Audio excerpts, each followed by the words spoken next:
Hello and खमांगनी to all, कैसे हैं सब लोग। आई होप सब लोग बहुत अच्छे होंगे और बहुत एंजॉय कर रहे होंगे। तो आज है गणगौर का 15 डे। तो हम लोग जा रहे हैं गणगौर के गीत गाने। इतने दिन तो मैं गई नहीं तो मैं आपको बता भी नहीं पाई कुछ। आज जा रही हूँ मैं, कल स्थापना है तो फिर आ जाती हूँ और वहाँ पे क्या क्या होता है, क्या क्या गीत गाते हैं वो मैं आपको सबको बताऊँगी। और आपको मेरे वीडियो अच्छे लग रहे हो तो प्लीज़ लाइक करें, सब्सक्राइब करें, शेयर करें। ठीक है, तो मिलते हैं वहाँ पर। तो ये हम यहाँ पे चौक में पहुँच चुके हैं और सारे काकी साहब, बड़ी मम्मी वगैरह सारे हैं यहाँ पे। और ये जो चौक है ना, ये हमारे पहले यहाँ पे वडेरे रहते थे, उन लोगों का चौक है। तो यहाँ पे ही गणगौर की पूजा की जाती है हमेशा से। ये देखिए दीवार पे गणगौर बुआ सा बने हुए हैं, ये हम लोगों ने ही बनाए थे। मैंने, निक्की ने और एक खुशबू भाई थे, उन्होंने, अमित बनाए, ने, हम लोगों ने पिछले साल बनाए थे। तो इस साल भी बनाएंगे, तब हम आपको बताएंगे, है ना।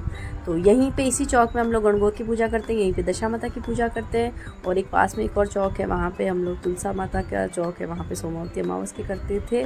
तो ये सब यहाँ पे करते हैं। तो यहाँ पे सारे इकट्ठे होते हैं और सब एक जगह ही करते हैं। तो अब ये लोग सब यहाँ पे गीत गा रहे हैं। 5 गीत गाए जाते हैं कम से कम। काले टिंकी गालो परसों बाई ने सिंजरा ने चूंदड़ी ओढ़ा दे बाया ने है काल टिंकी गालो परसों चूंदड़ी बाया की सिंजरा है ना बाया का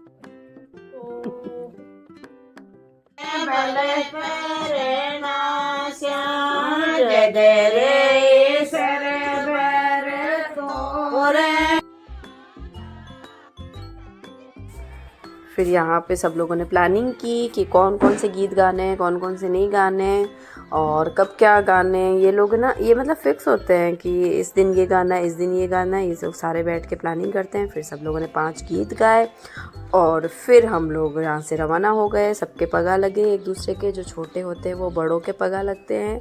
पगा लगना मतलब धोख देना। सबसे पहले ना गणगौर बुआ जी के करते हैं, फिर बड़ों को पगा लगते हैं, छोटे जो होते हैं वो। और उसके बाद में ये देखिए हम यहाँ से बड़ी पॉल से निकल रहे हैं। ये हर्षिता का घर मैंने आपको बताया था। ये वाले ना, इनमें हमारे पुराने बडेरे रहते थे। तो यहीं पे हम लोग, तो अब हम आ चुके हैं गणगौर के गीत गा के। और निक्की के हिसाब से जब आरती गाते हैं तो उसमें ऑलरेडी सुख संपत्ति पावे बोलते हैं, तो माई साहब बोलते हैं लक्ष्मी पावे, तो वो नहीं बोलना चाहिए Nikki.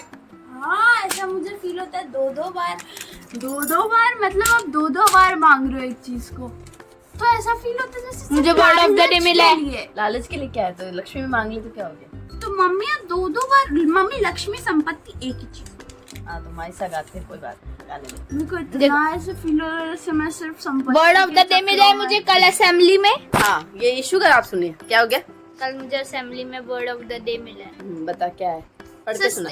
Sustainability. Good morning everyone. Today's word for the day is sustainability. Sustainability refers to the ability to maintain or continue a certain level of environmental, social or economic activity without depleting resources or causing harm to the planet.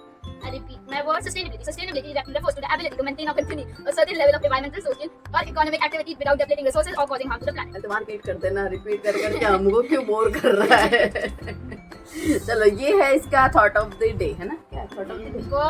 Word of the day. तो ये कल assembly में बोलेगा। कल 7th class की assembly है तो बोलेंगे। इन्होंने ना बांगड़ स्कूल में, पता है ये बात बहुत अच्छी है, ये लोग है ना ऐसे नहीं है करते कि ना मतलब फिक्स 4-5 जने खड़े कर दिए और वो लोग ये असेंबली करेंगे, ऐसा इनके नहीं होता। इनके ना हमेशा अलग अलग क्लासेस की असेंबली होती है और हमेशा अलग अलग बच्चे होते हैं, ताकि सारे बच्चों को स्टेज पे बोलना है। तो ये चीज़ बांगड़ स्कूल की बहुत अच्छी है, मतलब बहुत अच्छी चीज़ें हैं जो मैं आपको एक एक करके हमेशा बताऊंगी, ठीक है। और ये बात अच्छी है। अब इशू का कल वर्ड ऑफ द डे है तो ये बोलेगा, ठीक है। और क्या हो रहा है, अभी 6-7 दिन से हमारे यहाँ पे कुछ वो काकी सा है, उनके ये हवन वगैरह हो रहे हैं। तो मेरी तो थोड़ी तबीयत ठीक नहीं थी तो मैं तो जा नहीं पाई, वरना मैं वहाँ के अच्छे ब्लॉग बनाती, वीडियोस बना के मैं आप लोगों को बताती। लेकिन क्या करें, तबीयत ही ठीक नहीं थी तो मैं नहीं जा पाई। बुखार आ रहा है मुझे, पता नहीं। एक दिन आया, मतलब शीतला माता थी ना, शीतला सप्तमी, उसके एक दिन बाद से हम लोगों को होने लगे। उस दिन तो पापा जी का हुआ सबसे पहले, तो नहीं, उससे एक दिन पहले निक्की का हुआ। सबसे पहले किसका हुआ था? निक्की हुई थी सबसे पहले बीमार। सबसे पहले निक्की बीमार हुई थी। हाँ, सबसे पहले निक्की बीमार हुई और उसको ना उल्टियाँ वगैरह होने लगी। फिर दूसरे दिन पापा जी हो गए, उनको उल्टियाँ वगैरह होने लगी।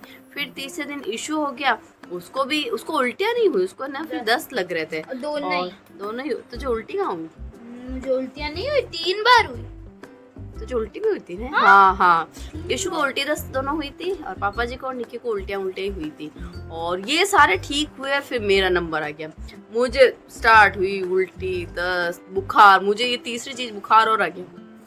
फिर ना उस दिन दशा माता थी, तो दशा माता के दिन वो हो गया। अब माइसा को बुखार आ गया। माइसा कहाँ है? बोल रहे थे पता नहीं, पड़े ऐसे ही। कब? बुखार कब? अभी नहीं, आज तो वो थक गए इसलिए बोल रहे हैं। आज ना वो क्या, वहाँ पे पूरे दिन आज भवन था ना, वहाँ पे गए थे माइसा, शायद उनको इसलिए फील हो रहा है। बाकी तो अभी देखो पूछ के आती हूँ, पता नहीं हो भी सकता है, होगा तो फिर दवाई दूंगी मैं। तो फिर ना उसके बाद में दशा माता के दिन मुझे हो गया बुखार। अब क्या करूँ, दशा माता की वो कथा करनी भी जरूरी। फिर मैंने तो ना निक्की के साथ काकी सा है पड़ोस में, उनके पास फिर ना वो डोरा भिजवाया कि यार डोरो को तो कथा सुनाए। फिर पुराने डोरा को कथा सुनाई, और नया डोरा भी उनके साथ, नहीं, नए डोरे को कथा सुनाई और पुराना डोरा भी उनके साथ में भेजा। और फिर पुराने डोरे को तो वहीं बड़ा कर दिया। और वहाँ पे मैं जाती ना तो मैं पूरा वीडियो वगैरह लेती, मैं आपको बताती कि हमारे यहाँ दशा माता कैसे करते हैं। हमारे ना वो जो आज हम लोग गए थे ना गणगौर के चौक में, वहीं पे दशा माता की हम लोग इकट्ठे होके एक ही जगह करते हैं। तो वहाँ पे किया सबने, मैं गई नहीं, वही सुना के लिया है। फिर उस दिन फिर बुखार आया मुझे, फिर हॉस्पिटल जाके दवाई ली, तो उस दिन मैं ठीक हो गई थी। तो फिर दूसरे दिन है ना निक्की के कुछ सामान लाने थे ब्यावर से, तो फिर मुझे लगा मैं ठीक हूँ। फिर दूसरे दिन हम लोग ब्यावर चले गए सामान लेने, और फिर मैंने मेरी तबीयत का ध्यान दिया नहीं, बुखार तो आ ही रहा था, पर फिर भी मैंने ध्यान नहीं दिया ज़्यादा, तो वो ज़्यादा हो गया। अब 2-3 दिन से मुझे रोज़ बुखार आ रहा है, रोज़ मैं दवाई ले रही हूँ। और पता है मेरे साथ ऐसी ट्रेजेडी हो रही है ना, काम के टाइम मुझे बुखार नहीं आता, मुझे सोते टाइम बुखार आता है। पूरे दिन नहीं आएगा, सोते टाइम बुखार आ रहा है। तो कुछ समझ ही नहीं आ रहा है कि मतलब रेस्ट करना है कि नहीं करना है, क्या करना है। तो फिर यही चल रहा है मेरे, 3-4 दिन से दवाइयाँ ले रही हूँ, तो वहाँ पे हवन में भी नहीं जा पाई। और आज थोड़ा मुझे ठीक लग रहा है, तो फिर आज मैं गई गणगौर के गीत गाने। ठीक है, और क्या बताऊँ, आज तो बस यही किया हम लोगों ने, है ना। और माइसा शायद सो रहे हैं, वरना मैं आपको माइसा का एक्सपीरियंस भी बताती कि वहाँ पे क्या क्या किया, क्या क्या नहीं किया। तो ठीक है, फिर मिलते हैं अगले वीडियो में, तब तक बने रहिएगा मेरे साथ। और यदि आपको मेरे वीडियोस अच्छे लग रहे हो तो प्लीज़ लाइक करना, शेयर करना, सब्सक्राइब करना। रोज़ कहती हूँ प्लीज़ आप कीजिए। व्यूज़ क्यों घट रहे हैं मुझे तो ये भी नहीं समझ आ रहा। बीच में ना देखो वीडियोज़ नहीं बना पा रही थी मैं, क्योंकि मैंने बताया ना आपको मैं बीमार हो गई थी, तो इस वजह से, है ना, और कोई बात नहीं है। और आपके लिए मैं नए ब्लॉग्स लेके आऊँगी। और हाँ, एक सस्पेंस है जो मैं बताऊँगी आपको। मैं आपको बहुत अच्छे वीडियोस में लाऊंगी 16 से बहुत शानदार वीडियोस मिलने वाले हैं आपको एक नई जगह। ठीक है, तो फिर बने रहिएगा मेरे साथ और वेट कीजिएगा कि मैं आपके लिए क्या सरप्राइज लेके आने वाली हूँ। ठीक है, ओके, फिर मिलते हैं अगले व्लॉग में। बाय बाय, ध्यान रखिएगा अपना, अपने मम्मी पापा का, सब